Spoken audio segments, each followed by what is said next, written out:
Greetings. Welcome back into our trees and woods.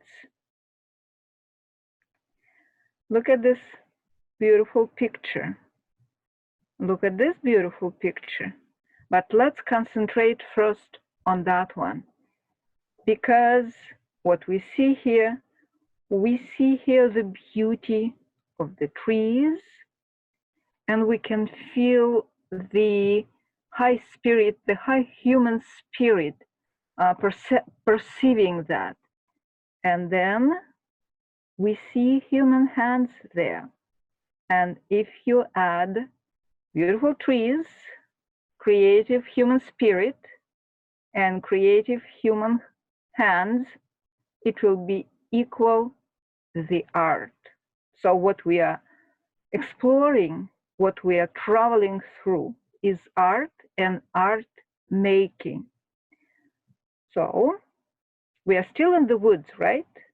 To get back to art making, to exploring art making, but today is a little bit different thing to look at and to explore. Let us do what I suggested in our first promotion advertising. Let's take the word woods, we are still in the woods. Let's drop the letter S from the word woods, and we have wood.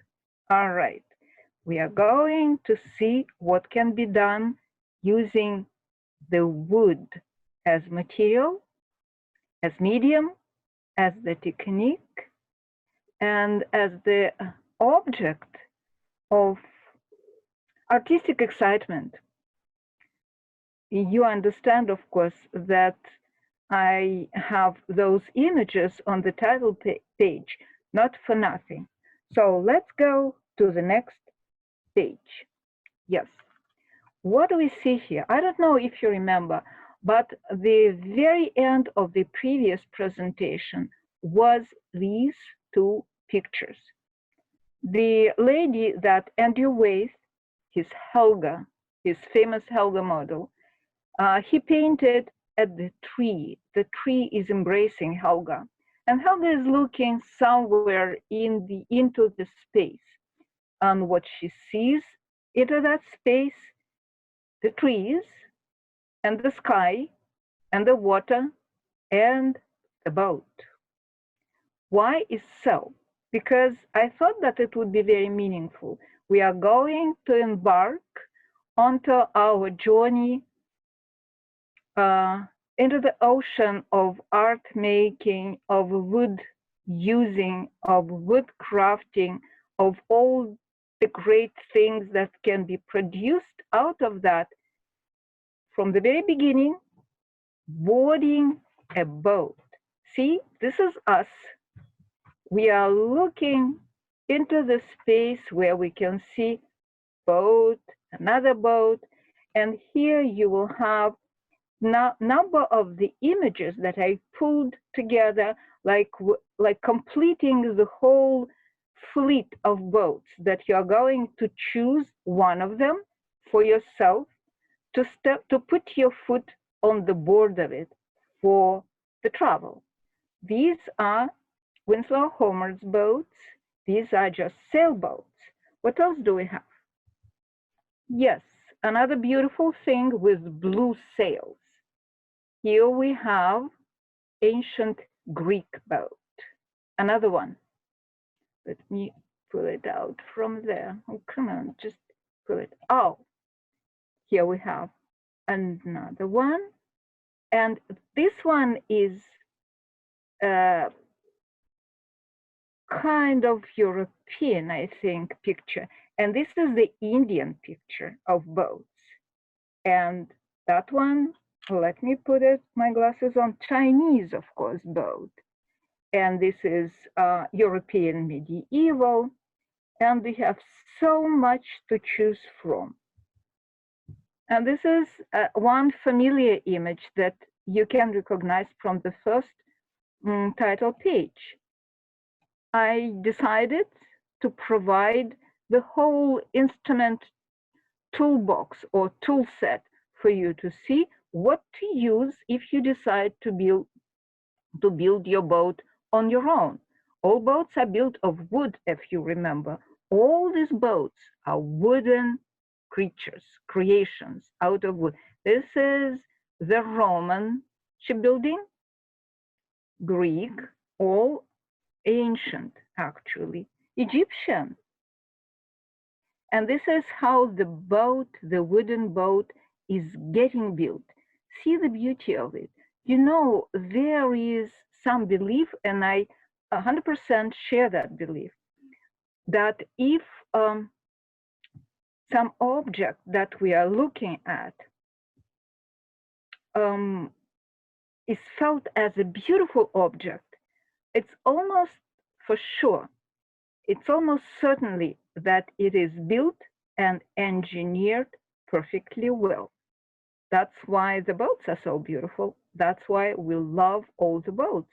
And that's why it's so great to see how from the woods, from our forest, we are taking the wood boards and build the vessels, the possibilities for us to travel.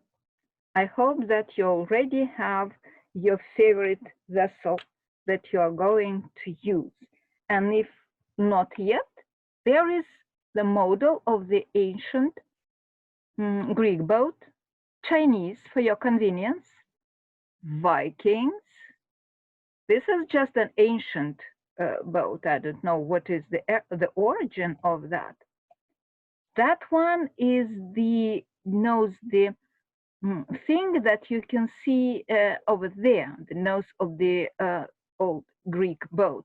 It's a very significant part of it. We are going to talk about this part in a few minutes. But for now, I just wanted to bring to your attention that boat, which is taken from the old tradition of Native Americans, though the boats is done of reeds. And reeds are, strictly speaking, are not woods, but grass, believe it or not. But we are taking it for shipbuilding, for boat building. Anyway, let's take a look at this picture. Because looking at this picture, we can see not only the beautiful construction structure of the sailboat. Those who live in Boston know that periodically all Boston and all people around Boston come to see the sailboats coming into the harbor. And everyone who comes to harbor just enjoys looking at them just because they are beautiful. Remember what we just mentioned about the beauty of the well-constructed, well-engineered object. It's somewhat, some reasons to have doubts about that concept, but it sounds good. So I'm going to use it. That one, see that little detail there? It is called figurehead. It is wooden, hand-carved figures being put on that part of the sailboat. This is another one. They appeared not from the very beginning of shipbuilding, though I think that when we are looking at that ancient Greek vessel, we can have a feeling that that one is the kernel, is the seed of the development into the whole story with figurehead of the sailboats. Let's see more of them. Look. The beauty of it is not only because it is executed well, carved well. Some are gilded, some are painted, people, animals, everything. They have protective meanings. When they appeared somewhere in the Middle Ages, in the late Middle Ages, they were considered as protectors of the sailboat. That one definitely is singing something beautiful for the sailors, for their safe travel this one is really well done. And I wouldn't surprise if these things would appear on the contemporary sailboat, because in our times, sailboats are still being built and used in our time because people love it. They love to travel under the sails uh, using the sailboats, exactly as we virtually traveling now. Another figurehead. And this is the picture showing how it's getting done. And this is a close-up of how it's getting done.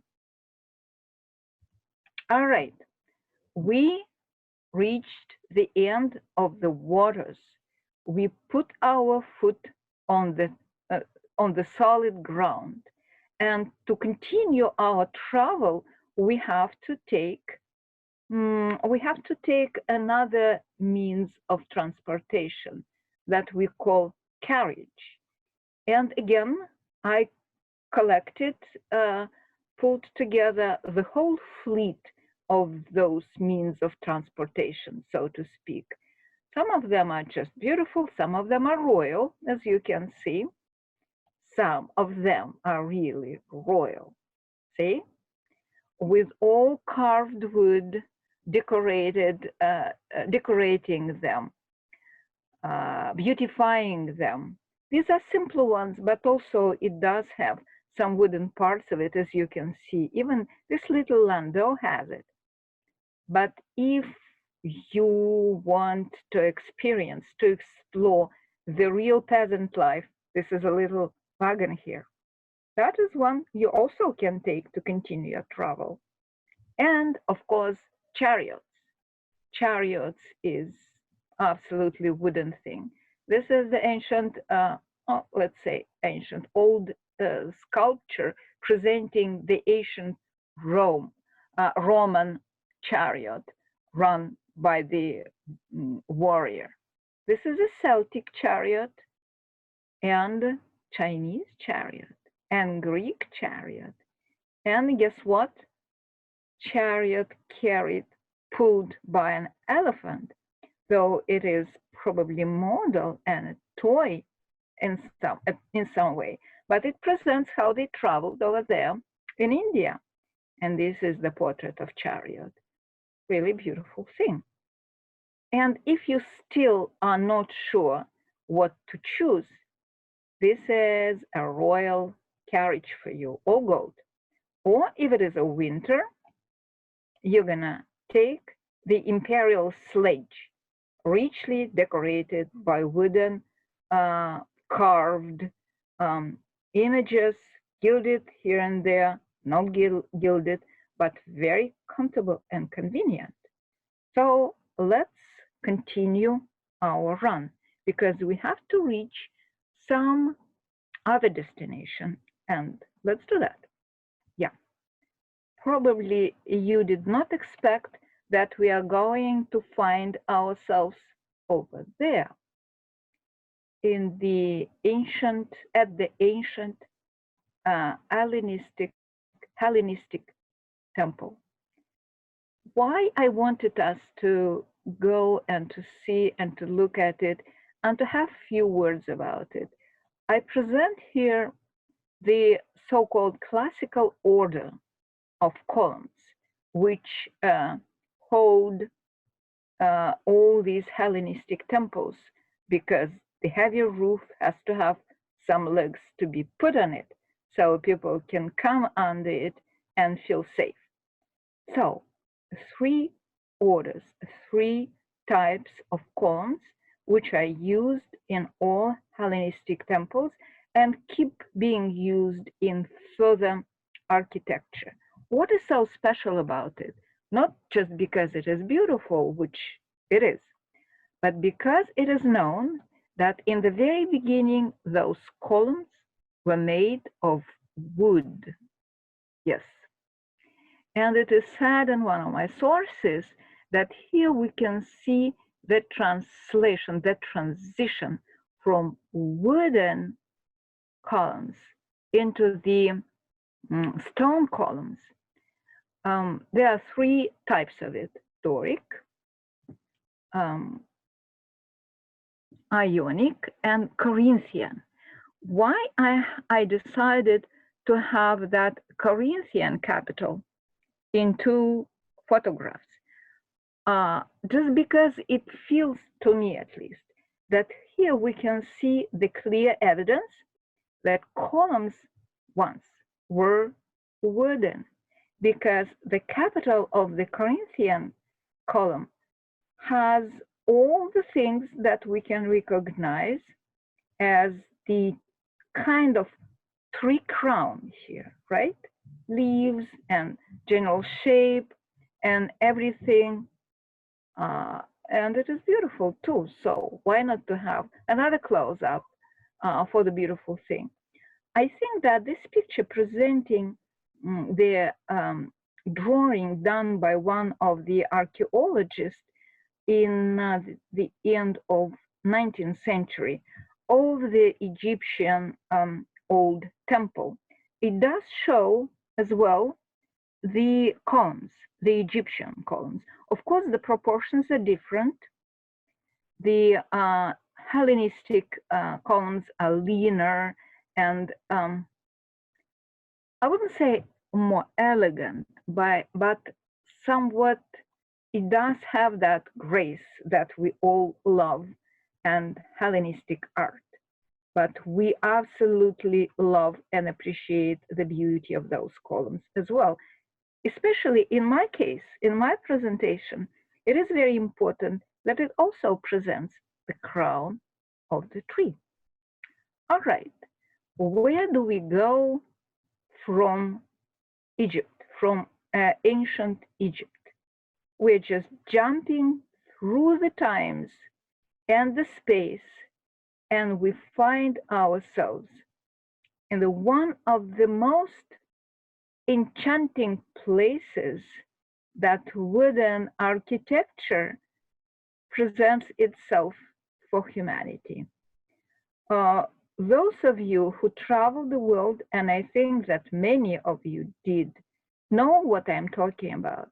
This is the famous Kiji complex. We will see it in more details. I just wanted you to see the panoramic view of this complex of cathedrals and smaller buildings, all wood, and it is famous not only because of its heavenly beauty, but also because it is known that no one nail was used for building this complex. And though through the times, several times it was needed to make some restoration construction work within the complex. Let's go to the other slide.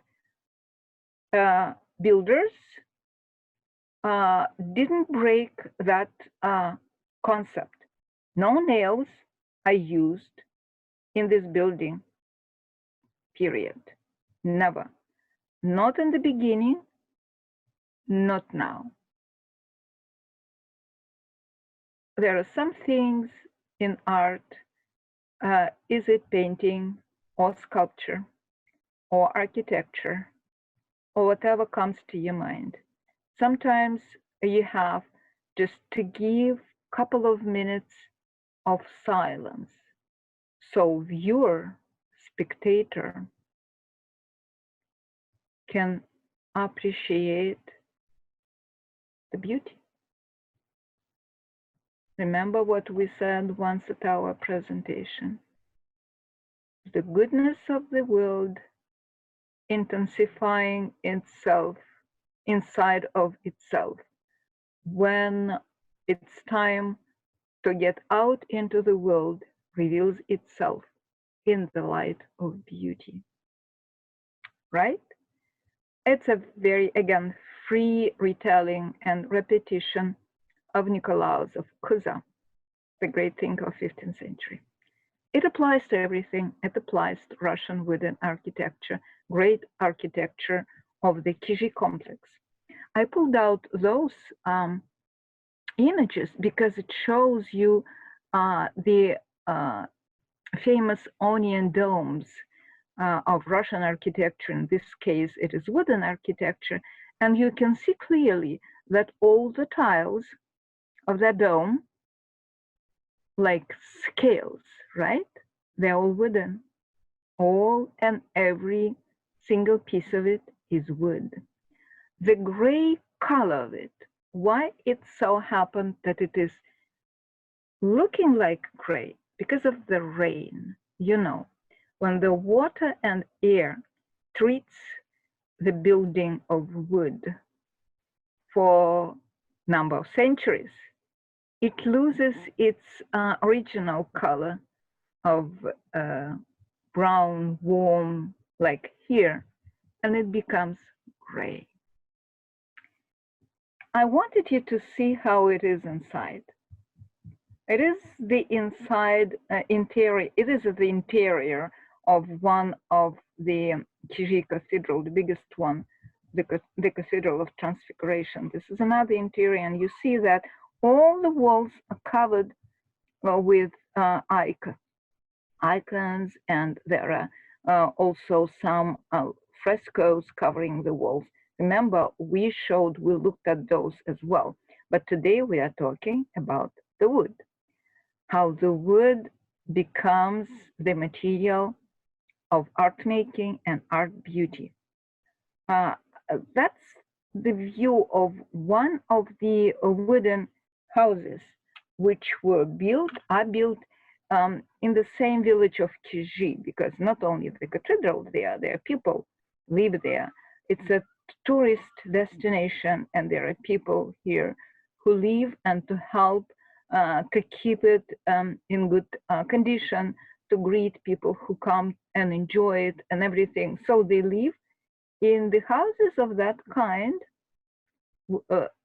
log house, and thus we are moving to the other stage of our journey. We are going to see old wooden houses.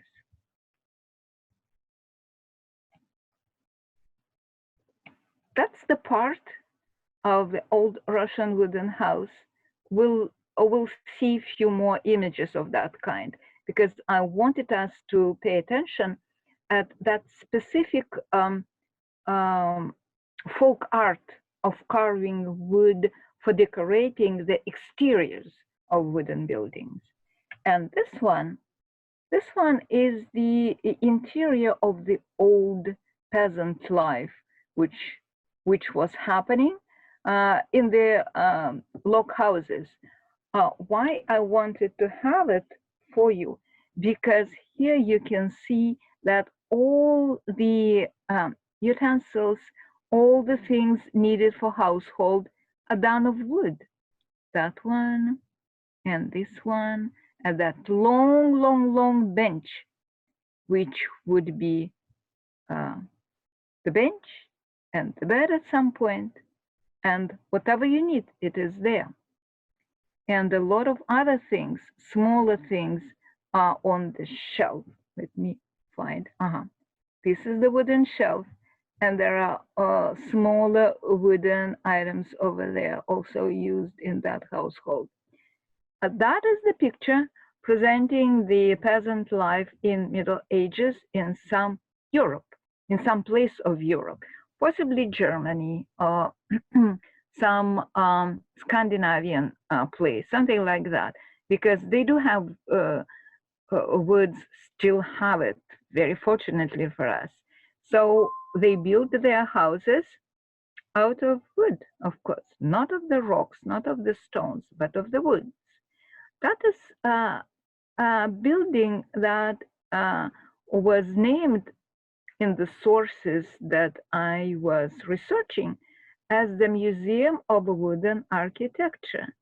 And certainly it is very logical that it itself is wooden architecture itself. It is a log house, big one, with multiple windows of different kind.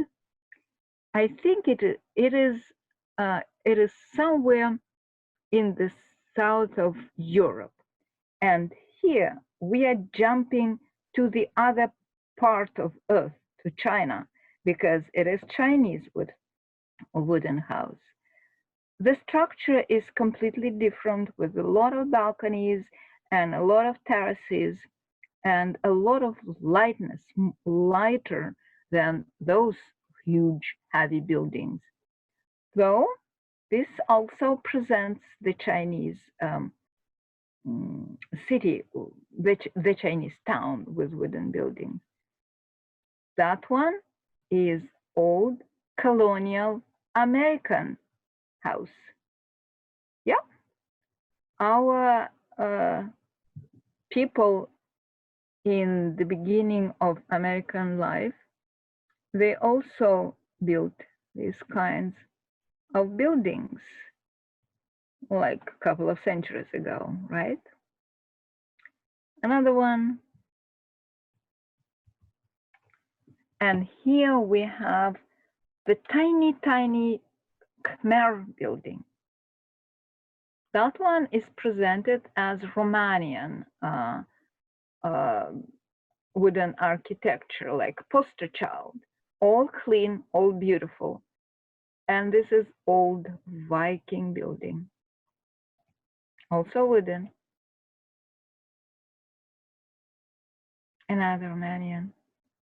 And that one is Japan.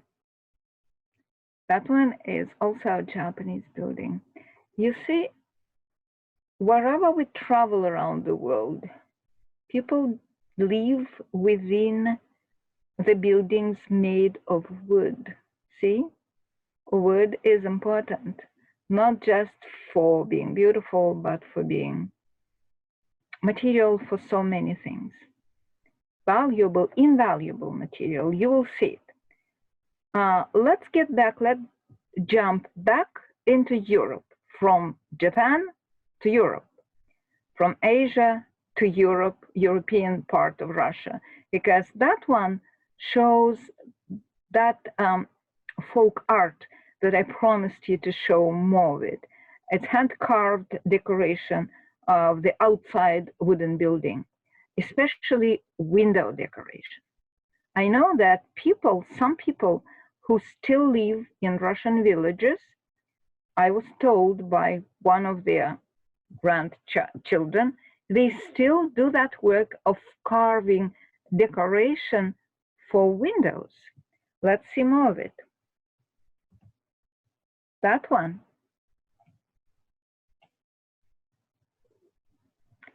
That is a very interesting picture, actually, because it shows the examples of wood carvings of Russian builders for outside of wood houses.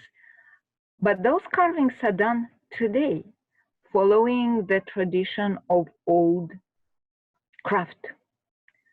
You noticed that before using the word craft, I had a little pause, because where is the border between art and craft? I think there is no border between them. Remember? High human creative spirit plus human hand equal art. So, yep, craft and art are so intertwined, but they cannot exist without each other. Now, this is another example of that, proving that idea, very simple idea, actually. These are Romanian outside carvings. Let's see what else we have. And I wanted to invite you now inside of a wooden old building. See how it looks, another look inside of the wooden building. And what is happening there, not only cooking or eating or sleeping through the night or whatever, the household thing is getting done. So we can see here the thing which is called distaff. And the image of old Russian distaff is here. See how beautifully it is carved and painted and decorated. And I myself have seen those examples when I was a student. At my academy, we would be exposed to many beautiful things, so we know how to appreciate them. And those kinds of folk art slash craft were between them. Another distaff, now from the other place, and see, this is a medieval lady does the homework of making threads. Another one is using distaff.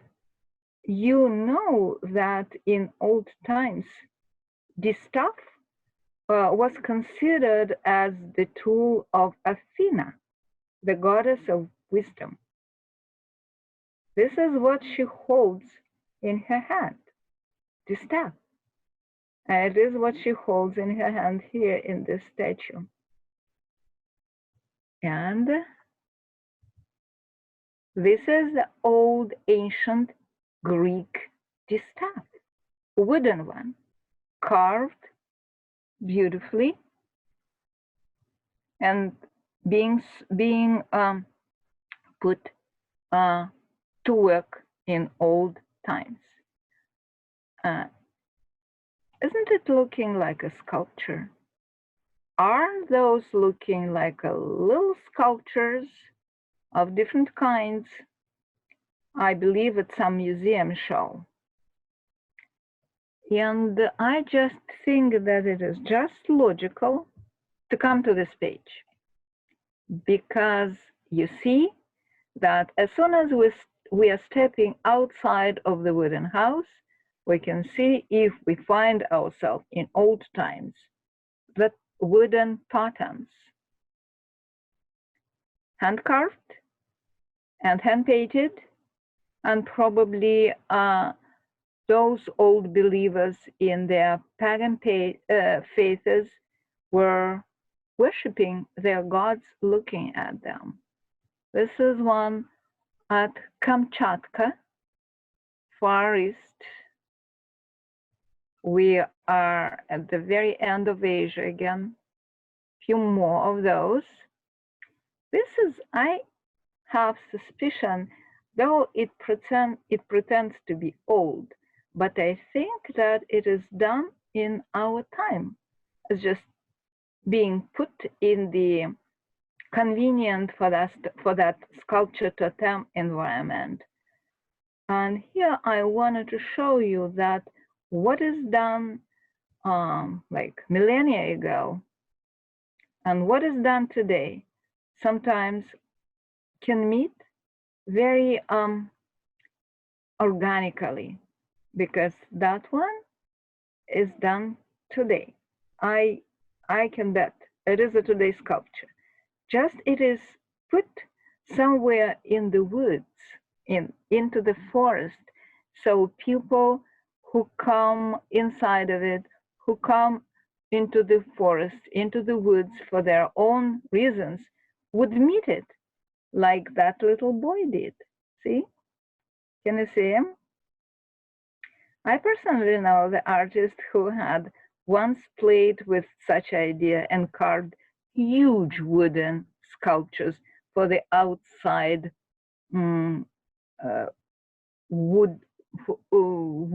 wooden areas surrounding some town when he worked and lived at that point. And from Asia and Europe, we are traveling to Africa, because this is the ancient African wooden mask. And purposely, I put side by side with that ancient wooden mask, I put wooden masks from Africa, created maybe not today, not this year, but maybe last year. It's a contemporary masks. You can see that little elements that show you that It is done by the today artist, but that today artist feels and thinks and sync with the artist who lived before him hundreds and hundreds years ago. And you're gonna see the whole bunch of African wooden masks. This is an old animal mask. This is a later animal mask. This is the whole page of masks. And again, I just want us to look at it because sometimes the beauty wants to be looked at with no noise around it.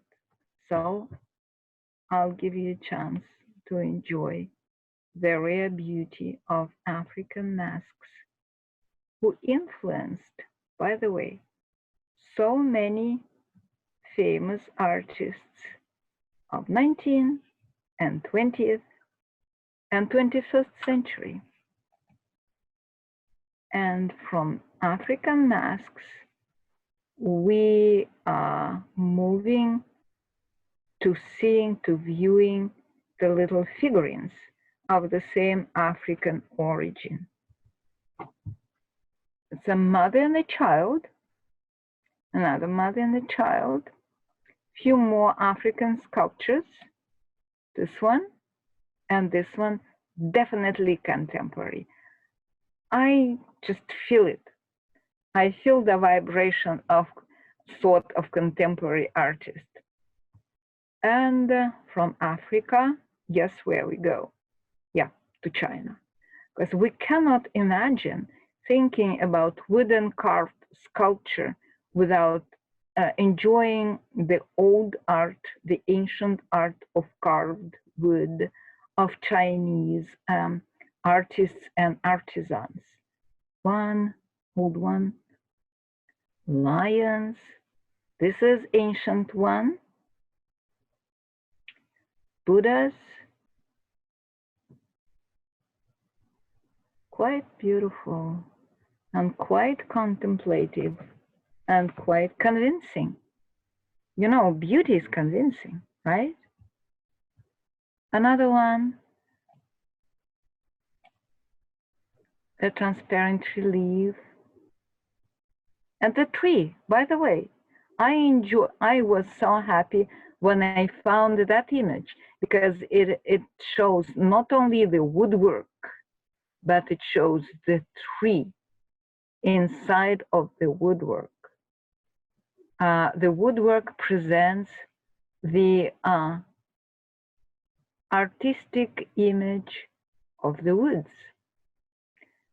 I know that it is just English language is so beautiful that it allows us to play words so entertaining, but I love it. So I thought that you would appreciate it as well. Another great example of Chinese carving art. Another one, old dragon. And that one is a contemporary carving, but it is done, as it is said, following the old tradition of wood carving, of Chinese wood carving. And we travel to Europe. This is an example of medieval wood carving, religious topic. And I am especially pleased that I've managed to find that material for you. From Asia, from Far East, from China, we are going towards Europe, towards the other end of a continent, but we are stopping right in the middle. I don't know if you know, but I think that you do, that the mountain called Ural in the very middle of that Europe-Asian continent is dividing Asia from Europe. So from one side of Ural mountain, you have Asia, the other side of the mountain Ural is Europe, Russian Europe in our case. And that is the presentation, little presentation of the folk sculpture created at one of Ural's cities called Perm. It is folk sculpture, though Russian Christian Orthodox Church does not support the sculpture. But these examples of beautiful art of woodwork in sculpture is created there and collected from little chapels, from cemeteries, from little churches at the villages, from other places, and now they found their home in the state gallery of the city Perm, and people are coming from here and there to enjoy it. Though it's clearly folk art, and probably one of the art thinkers mentioned to me that he thinks that folk art very possibly is created by one hand, or possibly the artist and his team, his crew. Sometimes it would be a family. And that observer, artist himself, thought that possibly that the artist who was the leader of that artistic group somehow had a chance to be exposed to the European Baroque art. That artist, art thinker, feels that it does have some elements of Baroque art. Possibly he is right. His name is Nikolai Cherny. He contributes here and there in creating our presentations. And by the way, this is his image. You can see behind me in the little window where my talking head is talking to you. He created that image of the trees, especially for this particular presentation. So artists sometimes are not only dealing with pen or pencil or brush, sometimes they are dealing with the deep thought in consideration. And we are lucky to explore and exploit that fine possibility, that fine capability of art maker. And here we are going to see another example of European art. It is famous Baroque art, wood carvings of Prague Roman Catholic churches. I pulled here number of examples for you. This is just the carving and the wood in its natural shape. This is the painted wood sculpture with all the features showing how prolific was the artist who created that artwork, as well as this, and as well as that one, the famous Infant of Prague, which contains that wooden figurine covered with the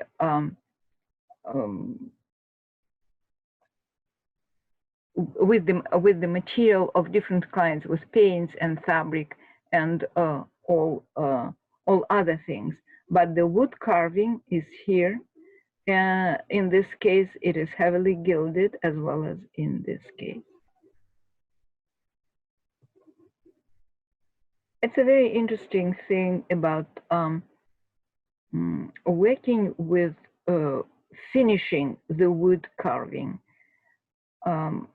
Sometimes it requires a lot of time to polish, to bring it to this quality of silky surface. You know, you will see it later. I will bring it to your attention again, but I just wanted to mention it to you, that that special silky surface of wooden authentic sculpture shows the quality of authenticity, as we were told when we were studying that thing. And now we are going to see something truly amazing. Yeah.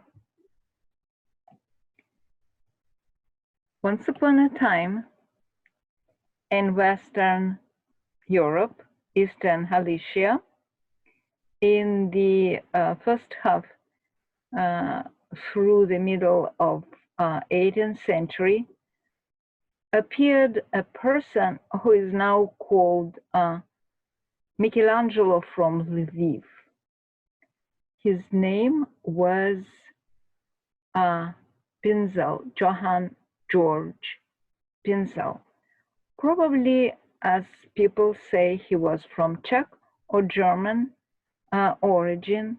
He came to this part of Europe, Western Ukraine, and he became the court artist of one of the noblemen of this place, Mykola Potocki. He worked there not for a long time. He made those wooden masterpieces that the whole world of today is raving about. Again, I will give you the time to look at it carefully, because I myself first saw the images of those sculptures maybe a couple of years ago, maybe a year and a half only. No, I didn't travel to Lviv, where they do have now the museum of his works, which was saved, because almost everything disappeared at some point in the times of Soviet Russia. But it was first discovered by one of the Polish art researchers, and then in 20th century, in the 70s of the 20th century, by academician of Russian origins. And then in 2012, through November of 2012, through December of 2013, the show of his art was held in Louvre, France. And since then, people just can't imagine that they could live their lives without knowing this intensive beauty of the art. Spiritual, emotional,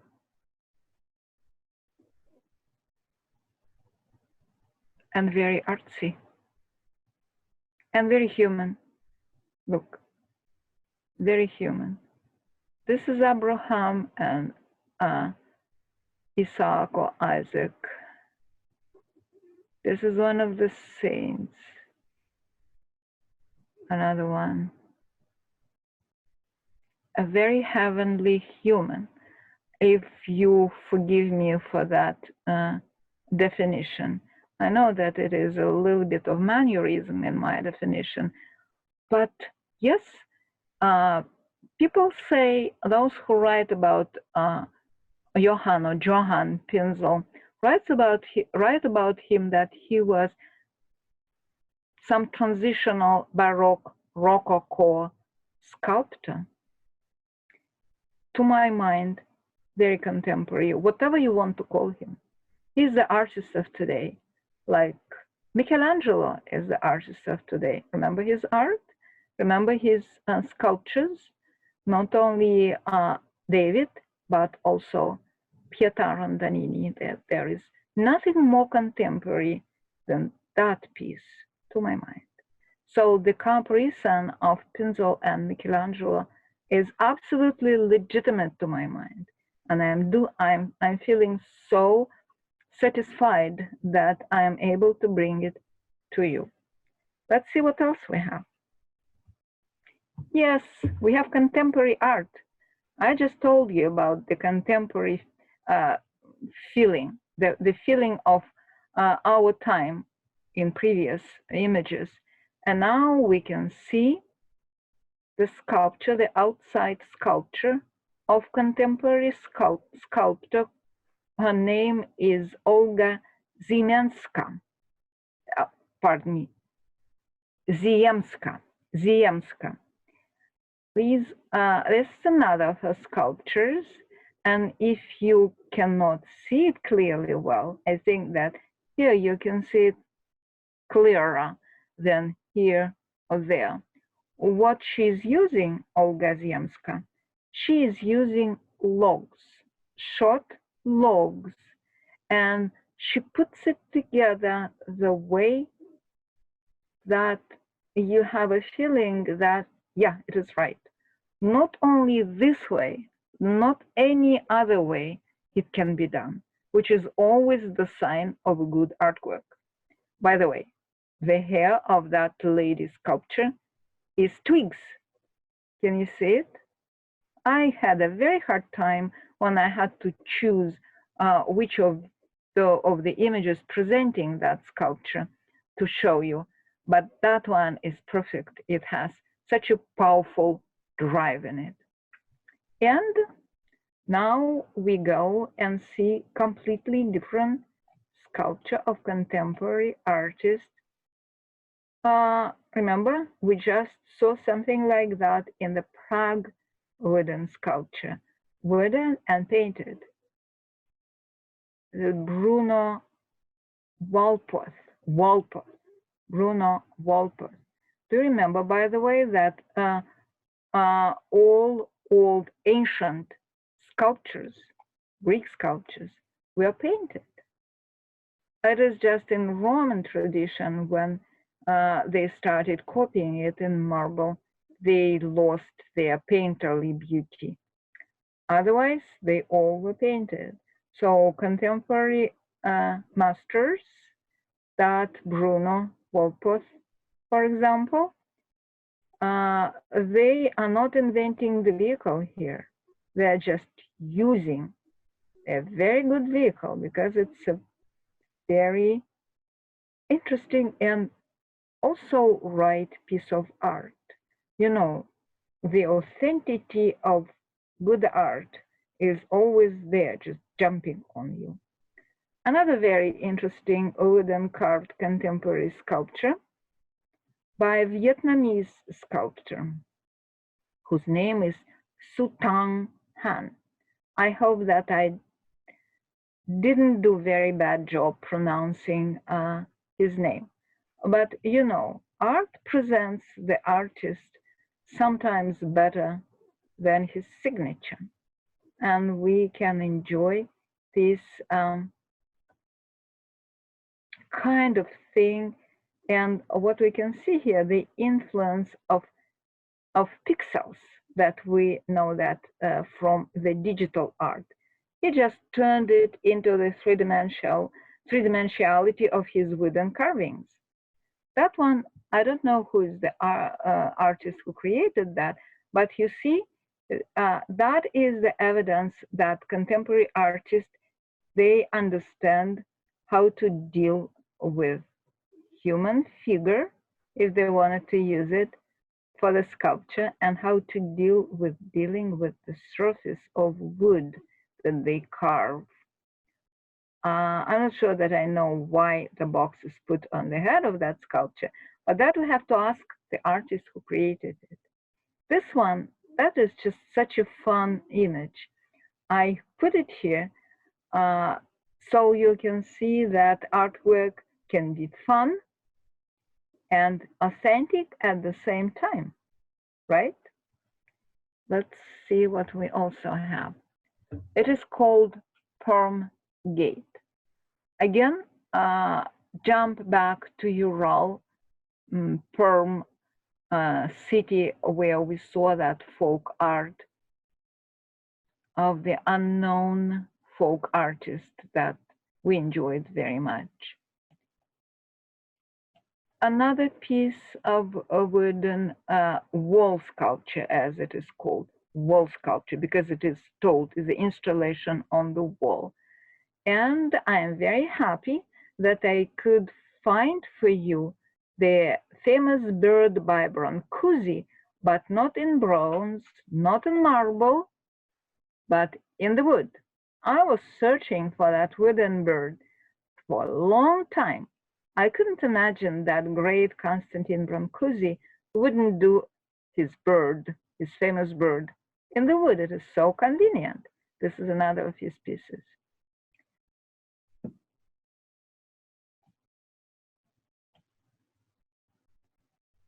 Somehow it is mentioned that this sculpture is done by the sword. So it is done by the sword. One of the shows presenting abstract wooden sculpture. It does have the nice feeling of it. As one of my friends, artists, uses as the definition of what is good and what is bad, she says, everything is in proportion, and she's right. The good proportions here, and interesting space work here. And another play with solid wood and space. It's quite enjoyable, actually. Don't you feel it? The texture of the wood, the pleasure of the surface, and suddenly the space without end and the beginning. Let's see what I have here. Another piece of the contemporary art, reminding, by the way, the totems that we have seen before. And another piece of contemporary art, some detail of the wooden column sitting somewhere in the garden between flowers. That one also is called wooden sculpture.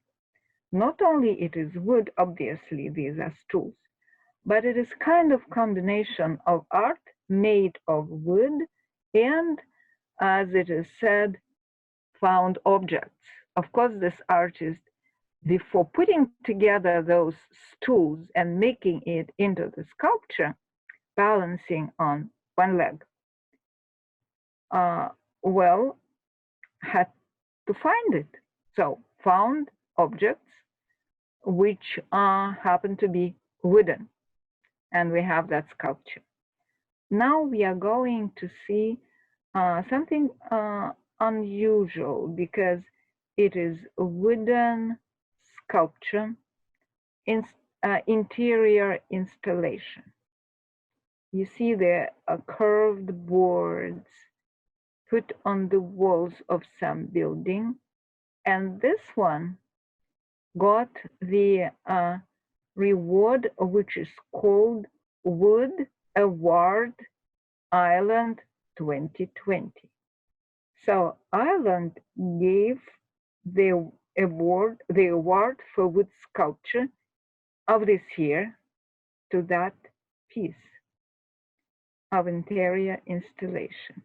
Look at it, because what I've got for you on the next page, you will feel how they are connected visually, and through that happy feeling of art well made, the thing that I dare define as visual happiness. Let's see what we've got over there, because over there we have contemporary architecture. That piece of the contemporary architecture is sitting in Spain, Seville, and is called, let me find it. It is a metropole parasol. If I am pronouncing in Spanish incorrectly, that those who know Spanish will, I hope, forgive me, because for my incorrect pronunciation, for that scene, I've got 4 beautiful images of the contemporary wooden architecture. Imagine that it is you who is passing by, enjoying the pleasure and the warmth and the light and the shadows. Remember, at the very beginning of Trees and Woods, I told you how it was pleasant to come to the trees and to enter the tender shadow of their presence and to touch them. And that feeling of the natural connection between human being and the wood and the trees is absolutely clearly present in that piece of architecture. Now let's go and see what else wooden architecture can show us. This is some Canadian architectural achievement, completely different with sharp angles. Another one.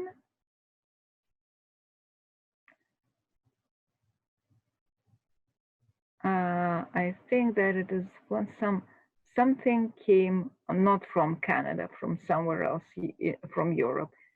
This is called, for whatever reasons, bamboo chic. Bamboo chic. So we are again using something which is not strictly the tree, because bamboo is not a tree, it is a grass again. But it looks beautiful, so we take it. Few more contemporary buildings for your pleasure, as well as this one. And this is how inside of that, not of that, but of some of contemporary wooden building can look. Quite appealing, don't you think? And here they made it rounded and somehow convincingly sitting right at the waters. The organic flexibility of water by the nature of it somehow reflects in the organic flexibility of that building, don't you think? One of the buildings created by famous Foster plus Partners Great Britain architects. Another piece shows you just another interior of the contemporary wooden building, just wooden staircase, pardon me, which is quite beautiful as it is presented as we know when we are using the wooden staircases, getting it up and down along them. Sometimes we do enjoy the beauty of them. These are few examples of so-called minimalistic wooden architecture. I thought that the strong beauty of it is quite relevant to our feeling of beauty. I remember the music of Philip Glass or Arvo Pärt, those minimalist musicians. We do enjoy them, right? So I think that we also can pay tribute to the beauty of that minimalistic architecture, because beauty is a beauty, right? And that is really very simple. Just log house like a brick, and you can hardly find the holes how to enter it and how to look out of it. But I thought that it would be very educationally nice to see it, how it happens in architecture. This is a modular houses. I thought that it is also very contemporary approach to the architecture.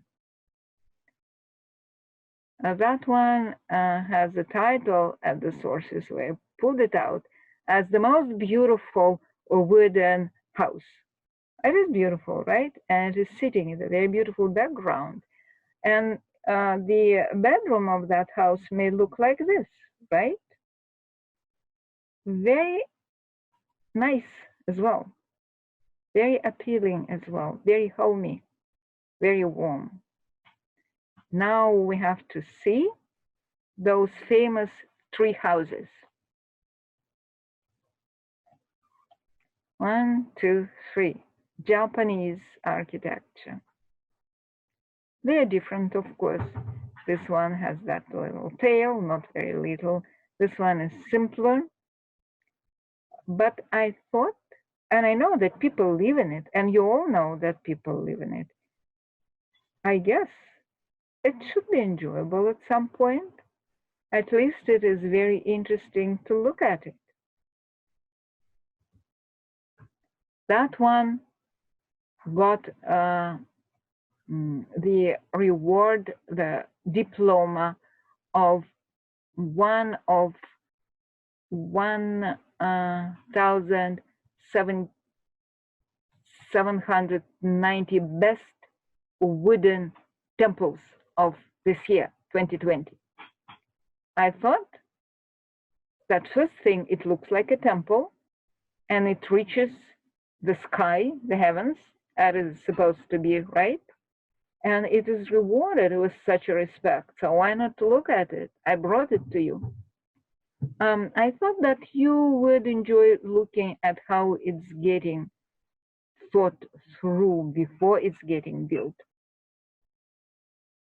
Architectural project and paper model of it. Now, we are going to see the true treasure that I brought to you, as many images as I could possibly find, the architecture of Shigeru Ban and Shigeru Ban architect groups, SBA. Shigeru Ban is known, it is not the today's thing, it is the thing of 2 days ago, so to speak. I learned about him like 5 years ago only, though he started building his building out of cardboard tubes, containers where you receive your posters or whatever you want to receive by mail. So the cardboard tubes, the paper architecture. And here he created that building, daytime, nighttime, this one, this one. This is the dwelling house. This is the temple, true temple.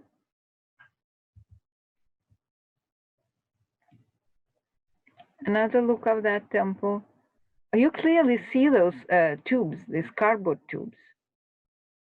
The stained glass window of that.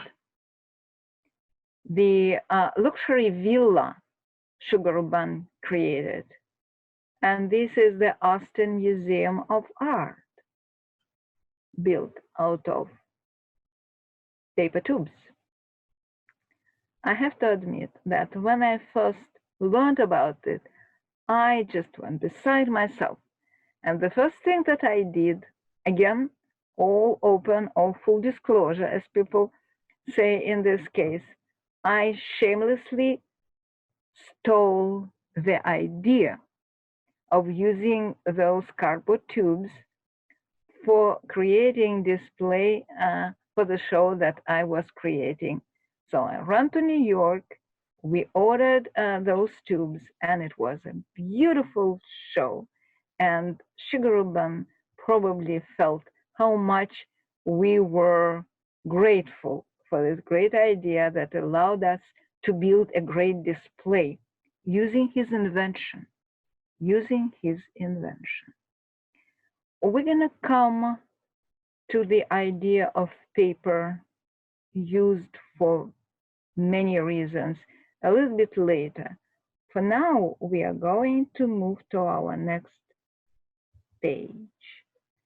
And here we have the furniture, because if we have the house, or in one case, we are outside of the house before entering it, we have to have furniture. We have to sit on it. We have to eat at it. We have to sleep, taking the bed. And that one, where is my pointer? That one is the outside piece of furniture, the table and two benches. And I love that image. I love that piece because it shows the wood in its natural beauty, as is, as people say. Artist didn't do much. It seems, it feels like he didn't do much. Where is my point? But artist did. He found the best board. He found the best texture. He showed it. And he arranged it the way that those who use it for their everyday use enjoy not only the beauty of it, but also the comfort of it. And that one is the stool or the chair. Another example of contemporary piece of furniture, and this is obviously the table. It's probably a low table. See, it's built out of pieces of bent wood. We're going to touch the idea of bent wood in a few minutes. But for now, I want you to enjoy these unusual pieces of furniture. Though it looks funny, but it has to be relatively comfortable to sit on it if you try it. I guarantee you. This is another funny table, completed with pieces that can be moved out, and each piece can be used separately, but also they can be combined in one bigger piece. The chair that remind those types of chairs that we will see in a few minutes, which has a long connection with the old ancient thought of what chair should be about, but it's not. Next, because next we are going to see the sonnet furniture. This is the flyer that is presenting the examples of the sonnet chairs and other items. And that one, to my utmost pleasure, I can show you the piece which is designed by the father of bent wood, Michael Sonnet himself. This is the contemporary development of it, of course, and here we have the examples of sonnet bentwood furniture of 1940s, I believe. This is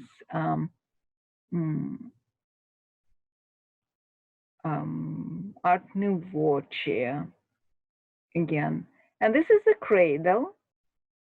Imagine that the child of your family would enjoy him or herself walking, sitting in that beautiful piece of wooden art of bent wood that conceived because Michael Sonnet was a great talent who gave us and who proffered that excellent idea for making bent wood and turning them into furniture. And here we come to the beginning of the story about furniture.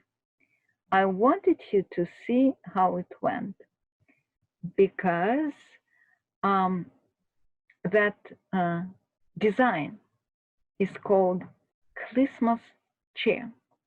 You can see it in the relief, ancient Greek relief, and here you see the example of old Greek chair, another one from one of the villas. The whole story is written here about it. That is Christmas now becomes the name of the trend of the chairs. So this is Christmas chair, which is the exhibit of the Brooklyn Museum. And now let's get to the other side of the ancient world, from ancient Greece to ancient Egypt. This is the throne of the ancient Egyptian queen. This is how she was presenting herself, sitting right here. And these are the designs of different kind of chairs of different times. That one is medieval chair. This one is Roman chair. This one is Egyptian folding chair. This one and Renaissance chair. You see, people respect the ideas of their predecessors, especially when they're serving them so well.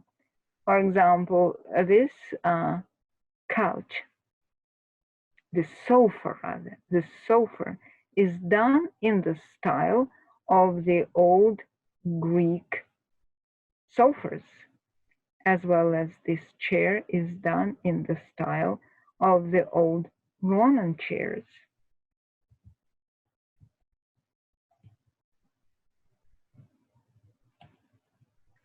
And we are going through the medieval Gothic times. One throne, one folding chair, another bench slash the box hiding inside of it the whole space when you can put your things into. When you open that cover, you'll see the whole space for whatever you want to keep there. And the table and the scene of the interior of medieval times, and the Gothic chair and the Gothic chair again. And another throne-like chair of the medieval times. And now we are coming to the Renaissance, not French Renaissance, Italian Renaissance, another French, English.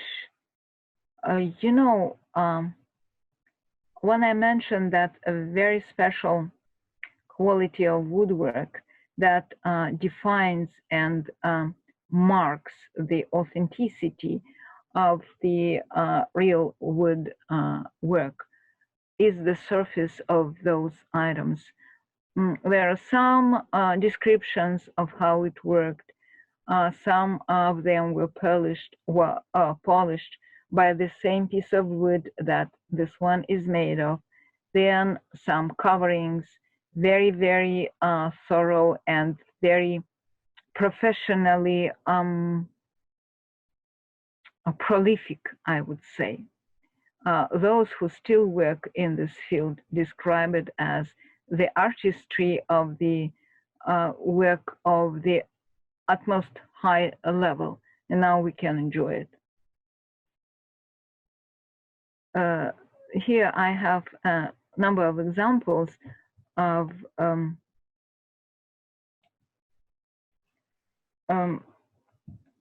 inlaid wood, intarsia, inlay wood. Sometimes we call it marqueterie, but here in this country, this word is not very popular. Rather, it is called intarsia or inlay. There are some beautiful examples of that. That is Islamic inlay. Wooden again, another one.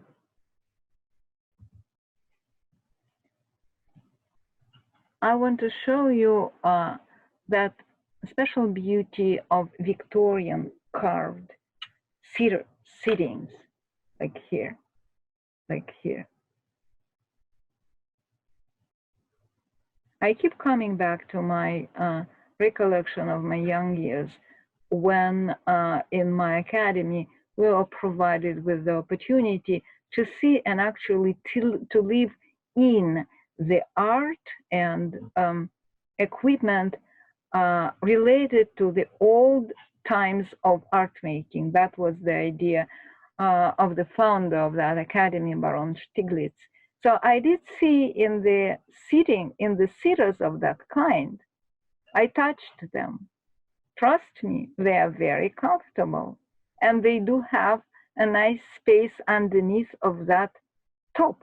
If you put it up, you can hide there the whole whatever you want to hide. This is another example of the furniture of that kind, of that time, Victorian, Edwardian. And here we're coming to the American furniture. American furniture, Chinese Chippendale, somehow it's called, just American Chippendale, another table made in America. And of course, how would we dare thinking about wood without understanding that wood was that material which was used for musical instruments, violin, cello, instrument making, piano, of course, piano. And here we have Renoir showing to us how the piano is played, in case we don't know how. That one is a perfect piece. I'm so outside of myself showing it to you. It is called Piano for Prince. Piano for Prince, it is purple. Piano is purple and a seat is purple. Of course, God bless his soul, God bless his talent, God bless the memory of his and his art that he left for us. Here we have a woodwind ensemble playing at Berkeley Conservatory. And here we have the woodwind instruments, clarinet, a bow, a bassoon, flute, piccolo, and the drums, and the harp. Playing harp, it is known that playing harp is a very difficult endeavor. And it is truly amazing that women harp players can handle it because it's hard. It is hard. But however, harp is considered as the symbol of Scotland, of the symbol of Scotland. And to finish the piece of wooden musical instruments, I wanted to show you the picture of the girl, of the musician, young musician playing the harp, sitting in the woods. Truly meaningful, right? Okay. And of course, we are coming to the woodcut. Of course, how could we again, considering the work with wood without mentioning the woodcut printing? I put here several pictures created by Albrecht Dürer. That one is the most recognizable woodcut. That one is Hans, and that one, another the most recognizable piece of woodcut by Dürer, to the point that it is put in enlarged image on the Brandmauer of the building, I think in Munich. Here how it happens, see, this is his own woodcut picture, and this is the press where and with which it is getting done. Made of wood, by the way, if you don't enjoy the special beauty of it as well, then as well. Dürer himself, it is his self-portrait, of course, I believe in his latest years, because I pulled here a number of pieces by Dürer. That one is the whole page cut by Dürer. And I have to tell you that book printing, which is very relevant to consider as the relation to woods, because paper is done of wood, woodcut is done on wood block, and first books, at least in Europe, were done by cutting out the whole page of the book as a woodcut on the wood block, and then they would print out the whole page. First book, though, appeared in China in 11th century, and the first printed text appeared in 8th century in Korea, but it is not known, at least for me, sorry for that, what was the material providing the printing capability for that text. However, that is Dürer. Another piece of his, few more woodcuts that he created. That one in particular interesting because it presents his famous wood knots with the heart shape in it. And it is his relation to Leonardo da Vinci famous knots, his designs. We will talk more about it because I think that eventually we will have to create the whole program dedicated to printing on paper, to engraving, to woodcuts, to etching, to everything. And to show you the very last page of our presentation, I've got this. Look at this still life we put together and photographed for you. Everything related to wood here. Those boxes are done of the birch bark and painted. Wooden toy, wooden spoon, the board, the table that we are putting there on it. Girl from Rouault book is being so enchanted and so curious on it, and the book is printed on paper, so it is also relevant, very much so. I pulled out the paper sculpture created by artist named Sweeney, just to connect you to the very last piece of today's presentation. And now another still life that we put together and photographed for you. And you see here the books on the shelf, and this is here Chagall's little drawing on the book printed on paper. But before that, the book was written by his beloved Bella Chagall, her memoirs that Chagall illustrated with his drawings. And that drawing by another artist, whom I already mentioned, Nikolai Cherny, and the pencils and the brushes with wooden handles and the roll of paper, and again, a wooden board and wooden frame and books again. And I hope to see you next time, because it was kind of very enjoyable journey with you together. See you next time. Thank you.